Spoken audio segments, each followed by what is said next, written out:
కొరకు ఈ సాయంకాల సమయమున సతీష్ కుటుంబముతో చేరి ఇక్కడ ఉన్నాం.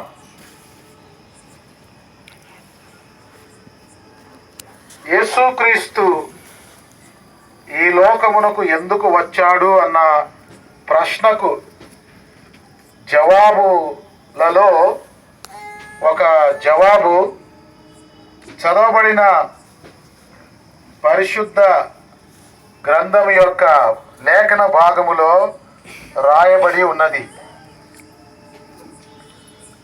అదేంటంటే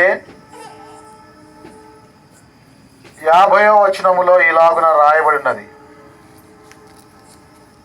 పరలోకము నుండి దిగి వచ్చిన ఆహారం ఇదే.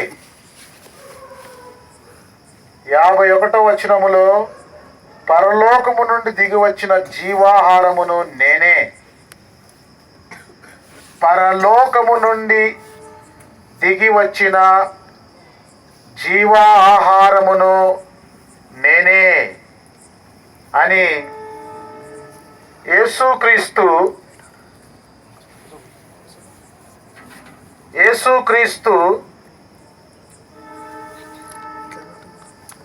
దేవుడు మానవుడై దైవ మానవుడుగా,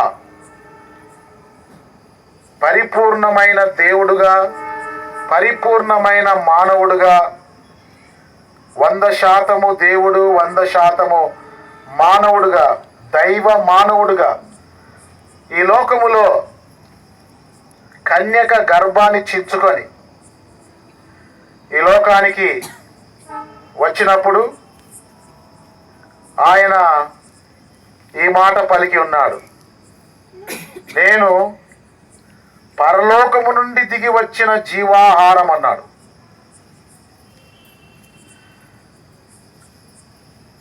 యేసు భూలోకము నుండి వచ్చిన జీవాహారం అని పలకలేదు, పరలోకము నుండి దిగి వచ్చిన జీవాహారము అన్నాడు.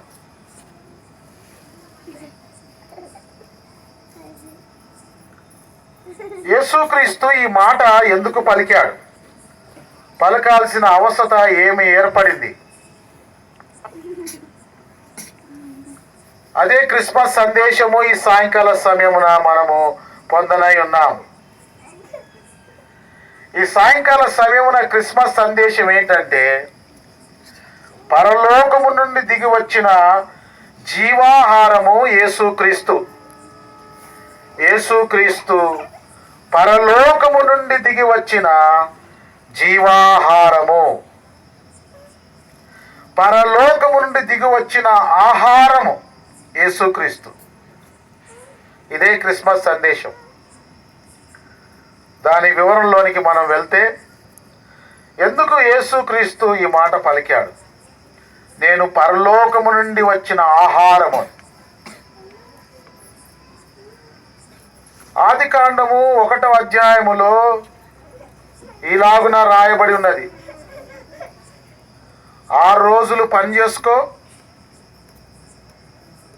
మానవుడా నువ్వు కష్టపడి పని చేసుకొని సంపాదించుకొని అన్నము సంపాదించుకొని భోంచే అన్నాడు.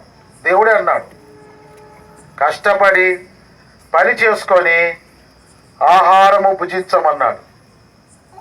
కాబట్టి మానవులమైన మనము కష్టపడి పని చేసుకొని ఆహారము సంపాదించుకొని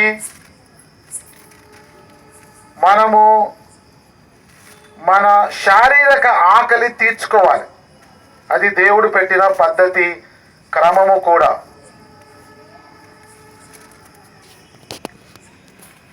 మరి ఎందుకు యేసుక్రీస్తు ప్రభు పరలోకము నుండి దిగి వచ్చిన ఆహారము నేనే అన్నాడు? అంటే ఈ కడుపుకు సంబంధించని ఆహారము మరొకటి ఉందని అర్థం. దేవుడే కడుపుకు అన్నము పెట్టాడు. అయితే ఆ ఆహారం ఆహారము గురించి, ఈ లోక సంబంధమైన, ఈ శారీరక సంబంధమైన, ఈ కడుపుకు సంబంధించిన ఆహారమును గురించి యేసుక్రీస్తు మాట్లాడడం లేదు. యేసుక్రీస్తు కష్టపడొద్దు, పని చేసుకోకూడదు, భోజనం చేయకూడదు అని అనడం లేదు. శరీరానికి ఆహారము ఎట్లా అవసరమో ఆత్మకు కూడా ఆహారము అట్లే అవసరము. ఆ ఆహారము నేనే అంటున్నాడు. ఈ మాట ఆయన ఎప్పుడు పలికాడు అని అంటే, ఒకరోజు చాలామంది యేసుక్రీస్తు దగ్గరికి వచ్చారు, కొన్ని వేల మంది. చాలాసేపు అయిపోయింది ఆయన బోధలు విని.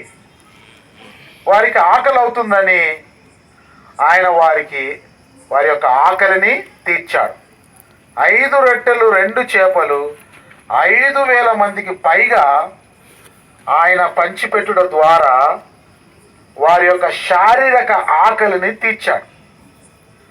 సో యేసుక్రీస్తు ప్రభు దగ్గరికి అరణ్యములోనికి, అడవుల్లోకి వస్తున్నప్పుడు వారు రోజంతా ఆయన యొద్దకు వచ్చి ఆయన బోధలు వింటుంటే, ఆకలితో ఉంటే ఆయన వారికి ఈ భౌతికమైన, ఈ శారీరకమైన భోజనం పెట్టుకుంటా వచ్చాడు.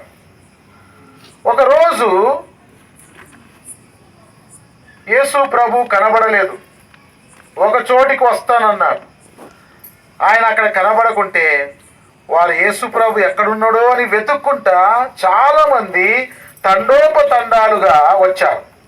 అప్పుడు యేసు ప్రభు వారితో ఒక మాట అన్నాడు. ఆ మాట వారిని బాధ పెట్టి ఉంటుంది. కానీ వారిని బాధ పెట్టుటకు ఆ మాట అనలేదు ఆయన ఆ మాట అనడంలో ఉన్న పరమార్థం ఏంటో అర్థం చేసుకునటానికి ఆ మాట పలికాడు.